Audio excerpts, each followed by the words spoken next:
નમસ્કાર મિત્રો, વિડીયોમાં તમારું સ્વાગત છે। જી હા મિત્રો, અત્યારે હાલ મોટા અને મહત્વના સમાચાર સામે આવી રહ્યા છે। તો મિત્રો વાત કરીએ તો નેપાળના બાગમતી પ્રાંતમાં વહેલી સવારે એક પેસેન્જર બસ નદીમાં પડી જતા ઓછામાં ઓછા 7 લોકોના મોત થયા છે અને અન્ય 30 લોકો ઘાયલ થયા છે। સમાચાર મુજબ ઘાટબેસી વિસ્તારમાં કાઠમાંડુ જઈ રહેલી પેસેન્જર બસ પર ડ્રાઈવર કાબુ ન રાખી શક્યો અને ત્રિશુલી નદીમાં પડી ગઈ। જી હા મિત્રો, અત્યારે હાલ મોટા સમાચાર સામે આવી રહ્યા છે।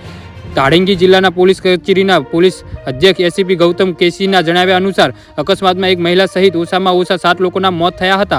તેમણે કહ્યું કે આ દુર્ઘટનામાં ઓછામાં ઓછા 30થી વધુ મુસાફરો ઘાયલ થયા છે। જી હા મિત્રો, અત્યારે હાલ મોટા સમાચાર સામે આવી રહ્યા છે। Nepal police, army and police force અને નેપાળ આર્મી સાથે સ્થાનિક લોકોએ આ લોકોને બચાવ્યા હતા। મીડિયા અહેવાલ અનુસાર ગૌતમ કેસીએ જણાવ્યું હતું કે ઘાયલોને બચાવી લેવામાં આવ્યા હતા। જી હા મિત્રો, પોલીસે બસ ડ્રાઈવરની ધરપકડ કરી લીધી છે। જ્યારે બસ નદીમાં પડી ત્યારે મુસાફરોને થયેલી ઇજાઓને ધ્યાનમાં રાખીને મૃત્યુઆંક વધવાની ધારણા છે। જી હા મિત્રો, તો આના વિશે તમારું શું કહેવું છે તો નીચે મારી કોમેન્ટ બોક્સમાં જરૂરથી જણાવજો અને મારી યુટ્યુબ ચેનલને સબસ્ક્રાઇબ કરવાનું ભૂલતા નહીં। વિડીયો પૂરો જોવા બદલ તમારો ખૂબ ખૂબ આભાર।